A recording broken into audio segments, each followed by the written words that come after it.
नमस्कार, मैं हूं माधवी आपके साथ में और आप देख रहे हैं स्टेट लाइव। आपको बता दें कि पीएम मोदी ने आज झारखंड का दौरा किया, तो पहले बात करते हैं झारखंड की। पीएम मोदी ने सोमवार को गढ़वा में आयोजित रैली का संबोधित करते हुए कहा कि प्रधानमंत्री नरेंद्र मोदी ने बोला कि कांग्रेस और उसके साथी जहां जहां भी झूठ बोलकर सत्ता में आए हैं, उस राज्य को उन्होंने बर्बाद कर दिया है। कांग्रेस के जो अध्यक्ष हैं उन्होंने भी मान लिया है कि कांग्रेस झूठी गारंटी देती है। पता नहीं कैसे मल्लिकार्जुन खड़गे के मुंह से जाने अनजाने में सच निकल गया है। उन्होंने कहा कि कांग्रेस की जो ये अनाप शनाप घोषणाएं हैं, ये राज्यों को दिवालिया कर देंगी। पीएम मोदी ने कहा कि आजादी के बाद ही कांग्रेस की राजनीति का बहुत बड़ा आधार रहा है। जनता से झूठ बोलना, जनता को धोखा देना, ये झूठे वादे करके मतदाताओं को धोखा देते हैं, हमारे नागरिकों की आंख में धूल झोंकते हैं। अभी हाल ही में हरियाणा ने इन्हें सबक सिखाया है। उन्होंने कहा, आजकल अफवाहें फैलाने का बड़ा उद्योग चल पड़ा है। कुछ लोग भांति भांति की दुकानें खोलकर बैठे हुए हैं और अफवाह फैलाने का माल बेच रहे हैं। आपको ऐसी किसी भी अफवाह में नहीं आना है। पीएम मोदी ने कहा कि झारखंड का एक और बहुत बड़ा दुश्मन है और वह है परिवारवाद। जेएमएम, कांग्रेस और आरजेडी के ये तीनों दल घोर परिवारवादी हैं। इनके लिए अपने परिवार से बड़ा कुछ नहीं है। वो आप लोगों की परवाह क्या ही करेंगे। ऐसे स्वार्थी दलों को अच्छे से सबक सिखाना है। ये लोग चाहते हैं कि सत्ता की चाबी केवल इन्हीं के पास, इन्हीं के परिवार के पास में रहे। और चंपई सोरेन के साथ इन लोगों, जिसमें जेएमएम को पीएम ने दर्शित करते हुए कहा कि जेएमएम ने क्या किया है।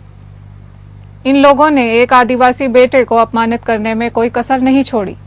प्रधानमंत्री मोदी ने कहा कि झारखंड की जनता इंडी अलायंस की सरकार को उखाड़कर कमल खिलाने को आतुर है। आपको बता दें कि सोमवार को पीएम मोदी का झारखंड दौरा रहा, जिसमें पीएम ने परिवारवाद पर बोला है और ये सब बातें कही। साथियों, जेएमएम, कांग्रेस, आरजेडी ने तुष्टीकरण की नीति को चरम पर पहुंचा दिया है। ये तीनों दल सामाजिक ताना बाना तोड़ने पर आमाद है। ये तीनों दल घुसपैठिया समर्थक है। बांग्लादेशी घुसपैठियों के वोट पाने के लिए ये इन घुसपैठियों को पूरे झारखंड में बसा रहे हैं। जब स्कूलों में सरस्वती वंदना तक पर रोक लगने लगे तो पता चलता है कि खतरा कितना बड़ा है। रविवार की रात देवघर में बड़ी राजनीतिक गहमा-गहमी देखने को मिली, क्योंकि रविवार को देर रात गोड्डा सांसद निशिकांत दुबे के आवास पर भारतीय जनता पार्टी के सभी बड़े नेता मौजूद दिखे। गोड्डा सांसद निशिकांत दुबे के आवास पर केंद्रीय मंत्री, सह चुनाव प्रभारी शिवराज सिंह चौहान, असम के मुख्यमंत्री और सह प्रभारी हेमंत बिस्वा शर्मा, निशिकांत दुबे, लक्ष्मीकांत वाजपेयी, सीता सोरेन, भाजपा के कार्यकारी प्रदेश अध्यक्ष रविंदर राय सहित कई वरिष्ठ नेताओं की मौजूदगी में सिद्धू कान्ह के वंशज और मुख्यमंत्री हेमंत सोरेन के बरहेट विधानसभा से प्रस्तावक मंडल मुर्मू को भारतीय जनता पार्टी की सदस्यता ग्रहण कराई गई। मंडल मुर्मू की सदस्यता ग्रहण करने के बाद असम के मुख्यमंत्री हेमंत बिस्वा शर्मा ने कहा कि मंडल मुर्मू शहीद सिद्धू कान्ह परिवार के वंशज हैं। भारतीय जनता पार्टी हमेशा ही शहीद परिवारों की इज्जत करती है, इसलिए आज मंडल मुर्मू को भारतीय जनता पार्टी की सदस्यता ग्रहण कराई गई। हेमंत बिस्वा शर्मा ने कहा कि भारतीय जनता पार्टी शहीद सिद्धू कान्ह के वंशज मंडल मुर्मू को बरहेट विधानसभा से हेमंत सोरेन के खिलाफ चुनाव लड़ना चाहती है, लेकिन मंडल मुर्मू ने खुद ही चुनाव लड़ने से मना कर दिया, क्योंकि उनका मानना है कि जब वह हेमंत सोरेन के प्रस्तावक हैं तो बीजेपी से विधानसभा चुनाव का प्रत्याशी बनाकर पार्टी नहीं बनना चाहते हैं। इसलिए भारतीय जनता पार्टी ने उन्हें बरहेट विधानसभा से प्रत्याशी नहीं बनाया है। लेकिन आज भारतीय जनता पार्टी की सदस्यता ग्रहण करने के बाद यह साबित हो गया है कि हेमंत सोरेन खुद को चाहते तो जितना भी आदिवासियों के शुभचिंतक बनते हों, लेकिन आदिवासी हेमंत सोरेन के ढकोसले चेहरे को जान चुके हैं। वहीं हेमंत बिस्व शर्मा ने कहा कि मंडल मुर्मू के भारतीय जनता पार्टी में आने से संथाल में बदल रहे डेमोग्राफी पर नियंत्रण किया जा सकता है। इसीलिए आज मंडल मुर्मू को भारतीय जनता पार्टी की सदस्यता ग्रहण कराई गई है। आने वाले समय में उनके साथ मिलकर संथाल के बदलते डेमोग्राफी पर काम किया जाएगा। वहीं सदस्यता ग्रहण करवाने के लिए देवघर पहुंचे झारखंड के चुनाव प्रभारी सह केंद्रीय मंत्री शिवराज सिंह चौहान ने कहा कि मंडल मुर्मू का भारतीय जनता पार्टी में स्वागत है। झारखंड की बेटी माटी और रोटी को बचाने के लिए भाजपा मंडल मुर्मू के साथ मिलकर काम करेगी। उनके आने से उस चुनाव में भारतीय जनता पार्टी और भी मजबूत होगी और यह जो परिवर्तन की लहर चली है वह चुनाव परिणाम में देखने को मिलेगा। वहीं भारतीय जनता पार्टी की सदस्यता ग्रहण करने के बाद सिद्धू कान के वंशज मंडल मुर्मू ने कहा कि आज वह अपने मर्जी से भारतीय जनता पार्टी की सदस्यता ग्रहण कर रहे हैं, क्योंकि संथाल क्षेत्र में जिस तरह से आदिवासियों की संख्या घट रही है, इस पर रोक लगाने के लिए भारतीय जनता पार्टी के साथ मिलकर ही काम करना पड़ेगा। इसलिए उन्होंने आज भारतीय जनता पार्टी की सदस्यता को ग्रहण किया है। बता दें कि सिद्धू कान के वंशज मंडल मुर्मू वर्तमान में हेमंत सोरेन के प्रस्तावक हैं। ऐसे में उनका भारतीय जनता पार्टी में आना निश्चित रूप से विधानसभा चुनाव में बड़ी राजनीतिक हलचल देखने को मिल सकती है।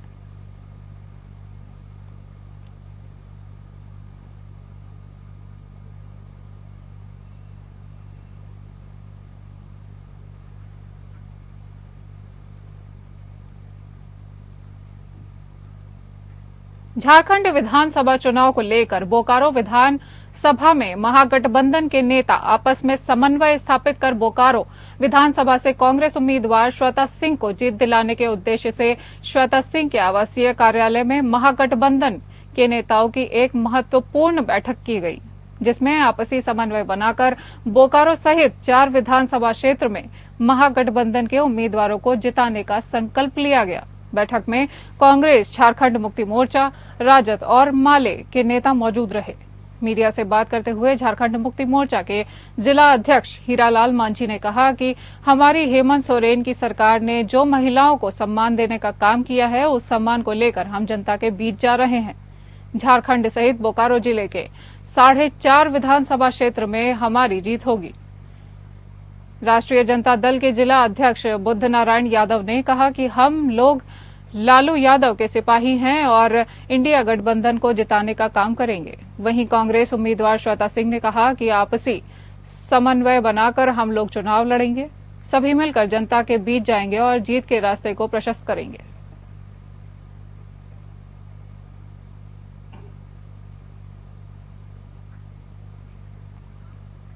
झारखंड विधानसभा चुनाव को लेकर भाजपा विधानसभा स्तर पर अपनी रणनीति को तेज करने में जुट गई है। बोकारो में आईजी रहे भाजपा के नेता लक्ष्मण सिंह को बोकारो विधानसभा का कोऑर्डिनेटर बनाकर उन्हें बोकारो भेजा गया है। बोकारो पहुंचने पर बोकारो विधायक बिरंची नारायण ने उनका गर्मजोशी के साथ स्वागत किया। बोकारो विधायक के कार्यालय में पत्रकारों से बात करते हुए लक्ष्मण सिंह ने कहा कि बिरंची नारायण तीसरी बार बोकारो से भाजपा के उम्मीदवार बने हैं। पिछली बार से अधिक मार्जिन से वह इस बार चुनाव जीतने जा रहे हैं। उन्होंने कहा कि सोरेन सरकार जो काम कर रही है वह सभी की नजर में है।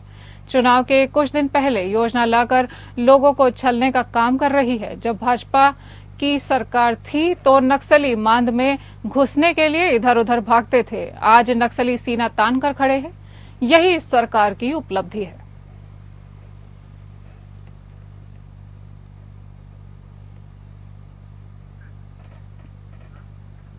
फुसरो के एनडीए प्रत्याशी रविंद्र कुमार पांडे के आवासीय कार्यालय फुसरो में प्रधान चुनाव कार्यालय का उद्घाटन रविवार को हुआ। रविंद्र पांडे की उपस्थिति में उद्घाटन वरिष्ठ भाजपा नेता सह झारखंड माटी कला बोर्ड के पूर्व चेयरमैन चंद्र प्रजापति ने किया। प्रजापति ने कहा कि राज्य में लूट खसोट और भ्रष्टाचार की स्थिति है। हेमंत सरकार ने कोई भी वादा पूरा नहीं किया। वृद्धा और विधवा पेंशन सेविका और सहायिका का मानदेय रोककर 3 महीने से मैया सम्मान योजना के तहत 1,000 रुपए दे रही है। पूर्व विधायक योगेश्वर महतो बाटुल ने कहा कि इस बार आजसू के कार्यकर्ता हर स्थिति में एनडीए के साथ हैं। इस बार बेरमो से एनडीए प्रत्याशी की ऐतिहासिक जीत होगी। पांडे के पक्ष में उनकी बहन रेणुका पांडे ने अरमो और गोविंदपुर पंचायत में जनसंपर्क किया। उन्होंने कहा कि ग्रामीण और शहरी क्षेत्रों में जबरदस्त जन समर्थन मिल रहा है।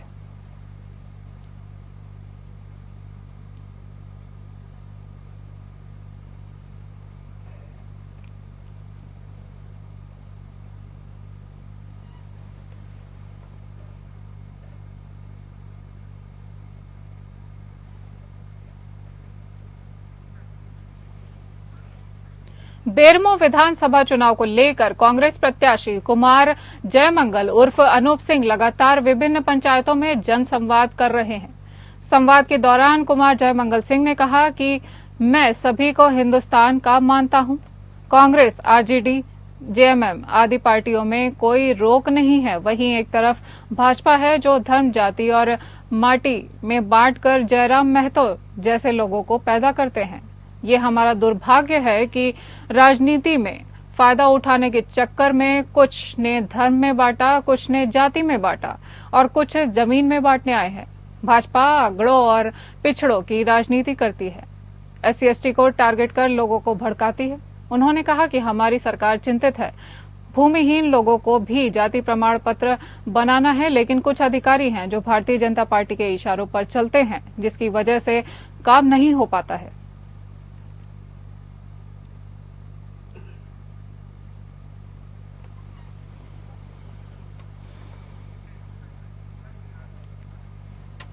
अब बात करते हैं बिहार की। मुख्यमंत्री नीतीश कुमार ने लोक आस्था के महापर्व छठ 2024 के मद्देनजर छठ घाटों का निरीक्षण किया। उन्होंने स्टीमर द्वारा नासरीगंज घाट से कंगन घाट तक के विभिन्न गंगा घाटों का जायजा लिया। निरीक्षण के दौरान मुख्यमंत्री ने घाटों की सफाई, सुरक्षा एवं स्वच्छता के संबंध में अधिकारियों को आवश्यक दिशा निर्देश दिए। मुख्यमंत्री ने अधिकारियों को निर्देश देते हुए कहा कि छठ घाटों पर सारी तैयारियां पूरी कर ली जाएं। छठ व्रतियों को अर्घ्य देने में कोई परेशानी न हो, इसकी व्यवस्था सुनिश्चित करें। गंगा नदी के जलस्तर एवं प्रवाह को देखते हुए छठ घाटों पर सुरक्षा के पुख्ता इंतजाम रखें। छठ घाटों के पास सुरक्षा के दृष्टिकोण से मजबूत बैरिकेडिंग कराई जाए। घाटों के पहुंच पथ एवं गंगा नदी के किनारे की सड़कों के पास भी छठ व्रतियों के सुचारू आवागमन के लिए बैरिकेडिंग कराएं। उन्होंने कहा कि छठ पूजा के दौरान माइकिंग के माध्यम से छठ घाटों पर की गई व्यवस्थाओं एवं अन्य सूचनाओं के संबंध में छठ व्रतियों एवं श्रद्धालुओं को लगातार जानकारी दी जाए। छठ घाटों तक छठ व्रतियों एवं श्रद्धालुओं के पहुंचने के लिए सुगम ट्रैफिक व्यवस्थाएं कराएं ताकि छठ व्रतियों को आवागमन में किसी प्रकार की असुविधा न हो। छठ घाटों पर साफ सफाई की भी पूरी व्यवस्था रखें। ऐसे दिशा निर्देश रहे सीएम के।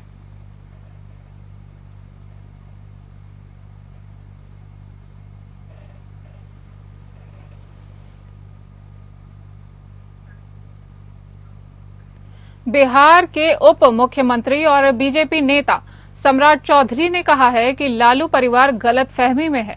1995 में उनके अत्याचार से ही मैं राजनीति में आया था। उनके खिलाफ चुनाव भी जीता। उनकी आदत अपने परिवार के लोगों को राजनीति में लाने की है। वे दूसरे लोगों को राजनीति में क्या लाएंगे? सच्चाई है कि जब मेरा परिवार उनके साथ था तो मेरे पिता ने ही लालू प्रसाद की सरकार और सत्ता बचाई थी।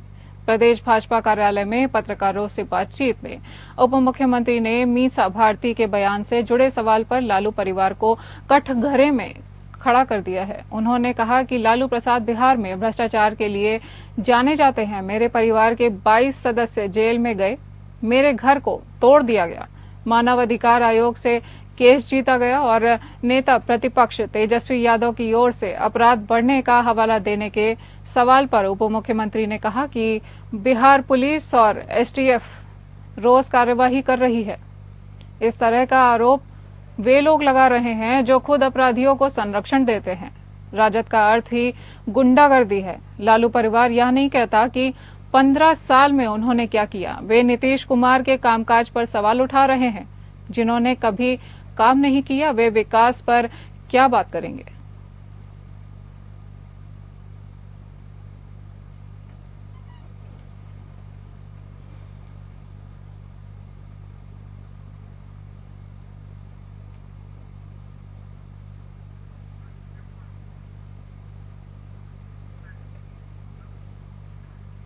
जदयू के वरीय नेता और बिहार के जल संसाधन मंत्री विजय कुमार चौधरी ने कहा कि मुख्यमंत्री नीतीश कुमार ने शिक्षकों की नियुक्ति कराई। इसका इकलौता श्रेय सिर्फ उन्हीं को जाता है। विपक्ष, खासकर राजद, नीतीश सरकार की उपलब्धियों को हड़पने की कोशिश कर रहा है। उन्होंने कहा कि मुख्यमंत्री नीतीश कुमार के निर्देश के अनुसार बीपीएससी के जरिए योग्य शिक्षकों की नियुक्ति का निर्णय अगस्त 2021 में लिया गया था। नीतीश कुमार ने इसके अलावा इसके एक साल बाद यानी अगस्त 2022 में राजद को अपनी सरकार में शामिल होने का मौका दिया। ऐसे में पुरानी सरकार के निर्णयों पर राजद की ओर से श्रेय लूटने की कोशिश हास्यास्पद और निंदनीय है। बीपीएससी से हेडमास्टर की नियुक्ति का पहला विज्ञापन मार्च 2022 में जारी हुआ था। तब बिहार में एनडीए की सरकार थी। अगस्त में नई सरकार बनने के पहले इसके नतीजे आ गए थे, लेकिन नियुक्ति पत्र का वितरण नई सरकार के गठन के बाद हुआ। सभी पंचायतों में +2 स्कूल खोलने का फैसला भी एनडीए की सरकार ने लिया था।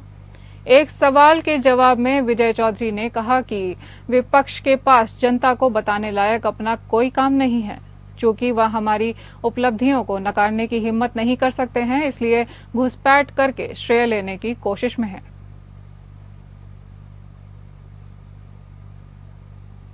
बात करते हैं छत्तीसगढ़ की। छत्तीसगढ़ प्रदेश कांग्रेस अध्यक्ष दीपक बैज ने राजीव भवन में पत्रकार वार्ता को संबोधित करते हुए कहा कि प्रदेश की कानून व्यवस्था बद से बदतर होती जा रही है। दीपावली के 3 दिनों में राजधानी रायपुर में 7 हत्याएं हुई हैं। राजधानी से लगे भिलाई, दुर्ग जिले में 4 हत्याएं हुई हैं। 3 से 4 दिनों में राजधानी क्षेत्र में रायपुर, भिलाई में कुल 11 हत्याएं हुई हैं। जब देश का सबसे बड़ा त्योहार हो, तब यह उम्मीद की जाती है कि सरकार और पुलिस कानून व्यवस्था को बनाए रखने के लिए अतिरिक्त सतर्कता बरतेगी। उस समय 4 दिनों में 11 हत्याएं होना राज्य की बिगड़ती कानून व्यवस्था पर बड़ा सवाल खड़ा करता है। छत्तीसगढ़ की स्थिति तो बिहार, यूपी से भी ज्यादा डरावनी हो गई है। यह सरकार छत्तीसगढ़ को मणिपुर बनाने की कोशिश में जुटी हुई है। प्रदेश में पहली बार जातीय आधार पर संघर्ष हो रहा है। राजधानी के सकरी गांव में दंगा हो गया है और एक घर में आग लगा दिया गया है। वाहनों को जला दिया गया है। यदि परिवार वाले गांव छोड़कर नहीं जाते, 11 सदस्य का पूरा परिवार घर में जिंदा जल गया होता। प्रदेश कांग्रेस अध्यक्ष दीपक बैज ने कहा कि प्रदेश में अब धार्मिक स्थल भी सुरक्षित नहीं है। दीपक बैज ने कहा कि हम मांग करते हैं कि ऐसी सरकार को जो लोग जान माल की सुरक्षा नहीं कर पा रही है, उस सरकार के मुखिया और गृह मंत्री को तत्काल पद से हटा देना चाहिए।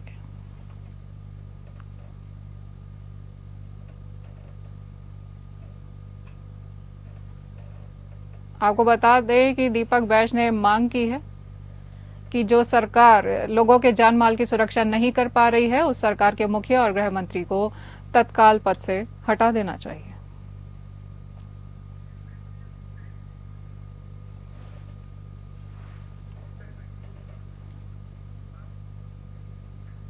महासमुंद के पिथौरा मार्केट के एटीएम में चोरी का प्रयास करते 2 लोग गिरफ्तार किए गए। पिथौरा पुलिस पेट्रोलिंग टीम ने देखा कि 2 लोग एटीएम के अंदर चोरी का प्रयास कर रहे थे।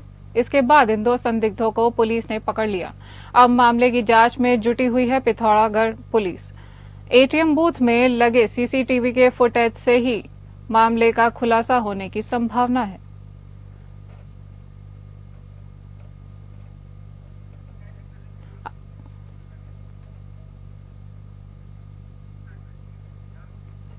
छत्तीसगढ़ के बलरामपुर में भीषण सड़क हादसा हुआ है, जहां एक स्कॉर्पियो अनियंत्रित होकर गहरे तालाब में जा घुसी। इस हादसे में स्कॉर्पियो में सवार 6 लोगों की मौत हो गई, वहीं ड्राइवर गंभीर रूप से घायल हो गया है। एक युवक तालाब में अब भी लापता है। सूचना पर पहुंची रेस्क्यू टीम तालाब में युवक की तलाश में जुटी हुई है। हादसा बीती देर रात हुआ है। मृतकों में एक महिला टीचर है। बताया जा रहा है कि महिला टीचर स्कॉर्पियो बुक करके सूरजपुर जा रही थी। इस दौरान गाड़ी में अन्य लोग भी सवार हो गए। रास्ते में खाना खाने के बाद ये लोग सूरजपुर जा रहे थे, तभी राजपुर के करीब बूढ़ा बगीचा के पास स्कॉर्पियो अनियंत्रित हो गई और रॉन्ग साइड में जाकर तालाब में घुस गई। हादसे के बाद स्थानीय लोग दौड़े दौड़े मौके पर पहुंचे। उन्होंने चालक को बाहर निकाला और अस्पताल भेजा। स्कॉर्पियो में कुल 8 लोग सवार थे। इस हादसे की सूचना तत्काल लोगों ने राजपुर पुलिस टीम को दी। सूचना के बाद पुलिस टीम मौके पर पहुंची और कड़ी मशक्कत करने के बाद लगभग 1.5 घंटे के बाद जेसीबी की मदद से वाहन को बाहर निकाला गया। गाड़ी से 6 लाशें बरामद हुई हैं और गाड़ी जब तालाब में घुसी तो पलट गई थी। सेंसर होने के कारण दरवाजे लॉक हो गए थे। किसी को बाहर निकलने का मौका ही नहीं मिला और सभी की अंदर ही मौत हो गई।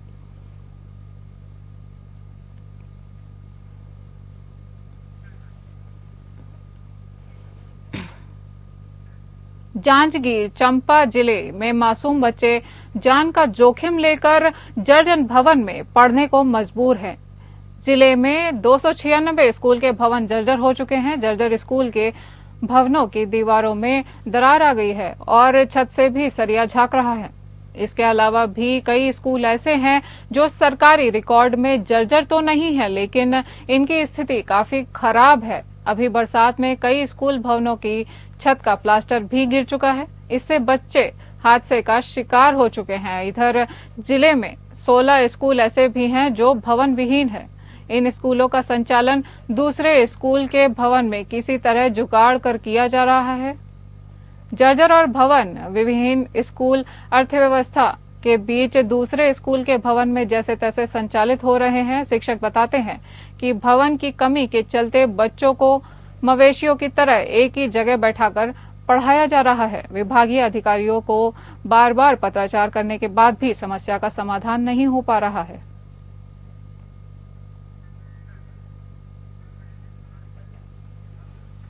अब बात करते हैं मध्य प्रदेश की। उज्जैन कृषि उपज मंडी में 7 दिन बाद मुहूर्त की नीलामी शुरू हो गई है।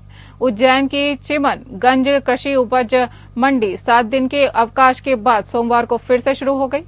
चिमनगंज कृषि उपज मंडी में दीपावली के बाद मुहूर्त के सौदे सोमवार को किए गए। व्यापारियों ने गणेश मंदिर में 56 भोग लगाकर आरती कर मंडी में सोयाबीन, गेहूं, चना, मक्का, ज्वार की खरीदी ऊंचे दामों पर की। नीलामी में सबसे ज्यादा नीलामी चक्रवदा के किसान ईश्वर सिंह के काबली चना 20,051 रुपए की हुई। अच्छी नीलामी के लिए किसान 2 दिन पूर्व ही बैलगाड़ी लेकर मंडी पहुंचने लगे थे। उज्जैन के जनप्रतिनिधियों ने ज्वार, सोयाबीन, मक्का, गेहूं, चना की नीलामी बोली लगाई। सबसे महंगी बोली उज्जैन कृषि मंडी के व्यापारी राकेश कुमार प्रदीप कुमार ने काबली चने की खरीदी की है।